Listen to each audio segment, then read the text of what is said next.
Good morning Himachal. आप देख रहे हैं दिव्य हिमाचल टीवी और मैं हूं आपके साथ Pallavi Sharma. Morning news bulletin में नजर डालेंगे अभी तक की बड़ी खबरों पर। This morning news bulletin is brought you by Delhi world public school Kandaghat and HPMC। आग की चपेट में आने से शिरगुल देवता का प्राचीन मंदिर जलकर राख, सेब के पौधे भी झुलसे। पूर्व मंत्री गुलाब सिंह ठाकुर का शुगर लेवल चढ़ा, अस्पताल में भर्ती। संगड़ाह में रायचा के जंगल में लगी आग, युवक मंडल ने 7 घंटे की कड़ी मशक्कत के बाद पाया काबू। एक तो मत्स्य उत्पादन की मुश्किलें, अब गोविंद सागर झील पर नगर परिषद की कोताही ना पड़ जाए भारी। और अब समाचार विस्तार से। HPMC लाई है सस्ते दामों पर शुद्ध उत्पाद सिर्फ आपके लिए, जो कि रोग प्रतिरोध क्षमता को बढ़ाएगा, हर जन को स्वस्थ बनाएगा। स्वस्थ हिमाचल HPMC का उद्देश्य।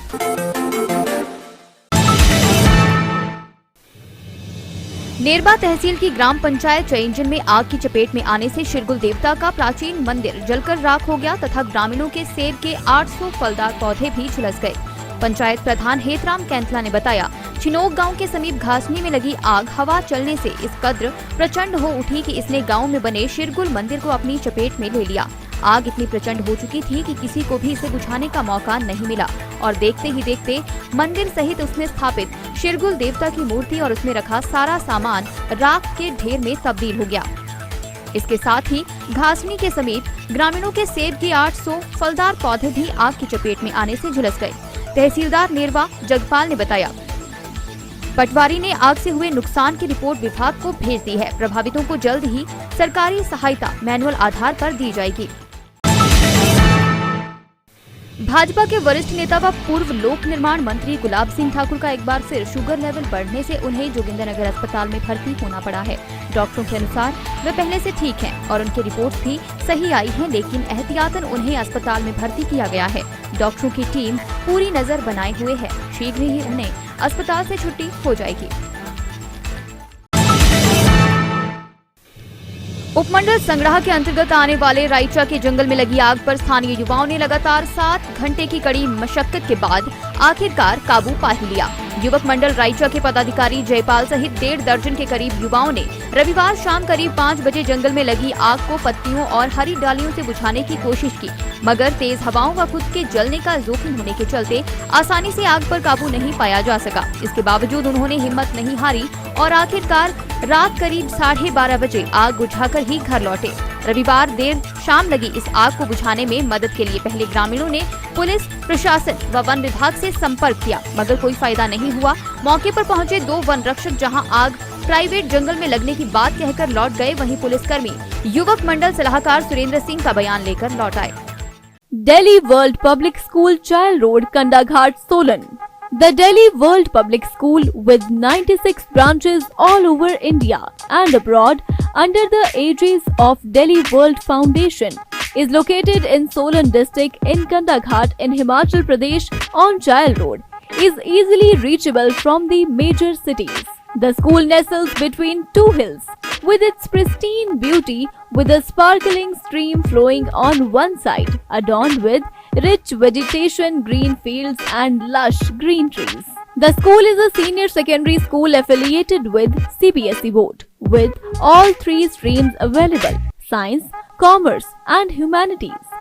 Boarding facilities are available from grade 4th to 12th, with all modern amenities with state-of-the-art infrastructure. Counselors for holistic development of a child, well-equipped conference hall with modern amenities for conference, workshops and important webinars. With a plethora of creativity-based activities, music room, dance room, yoga room for holistic growth and sound health. A wide range of crafts including poetry, handmade paper and recycling of it, with fully equipped science and math labs. The library houses the best collection of knowledgeable books with a large sitting capacity, well lit and facilitated with modern amenities with the provision of e-library. We have spacious, comfortable and well-lit classrooms catering to all age groups with activity room for kindergartners to develop their psychomotor skills. The hostels are airy, spacious, sunny and gives a clear view of the valley. It has a provision of 2 children in a room with attached washrooms, study table and modern gadgets with high standard mess facilities. Various activities are held during the year and students made headlines and brought laurels to the school. A sense of empathy and creating awareness about our environment is in the philosophy of the school. Be the change you want to see in the world. For more queries, contact 988-20-40097 or 755-964-0097. पहले से ही कम मत्स्य उत्पादन की मुश्किलें झेल रही बिलासपुर की गोविंद सागर झील पर नगर परिषद की कथित कोताही और भारी पड़ सकती है। नगर परिषद बिलासपुर की तरफ से शहर से एकत्रित किया गया कूड़ा गोविंद सागर झील किनारे ही ठिकाने लगा दिया है। इसका खामियाजा भविष्य में भुगतना पड़ सकता है।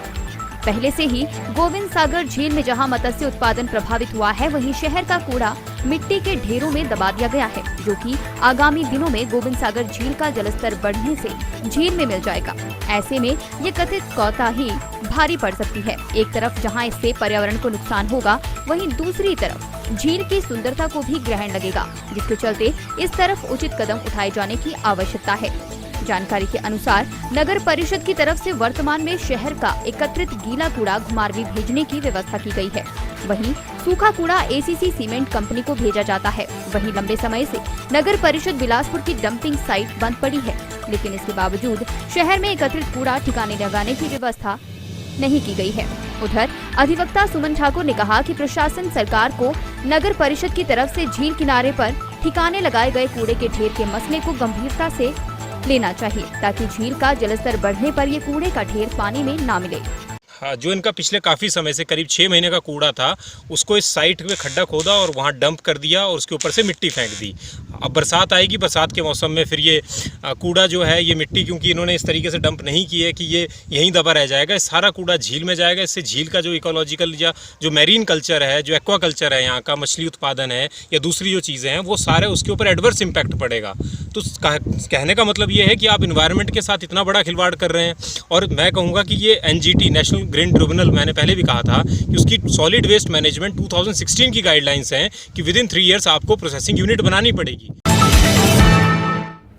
मॉर्निंग न्यूज बुलेटिन में बस इतना ही। देखते रहिए दिव्य हिमाचल टीवी।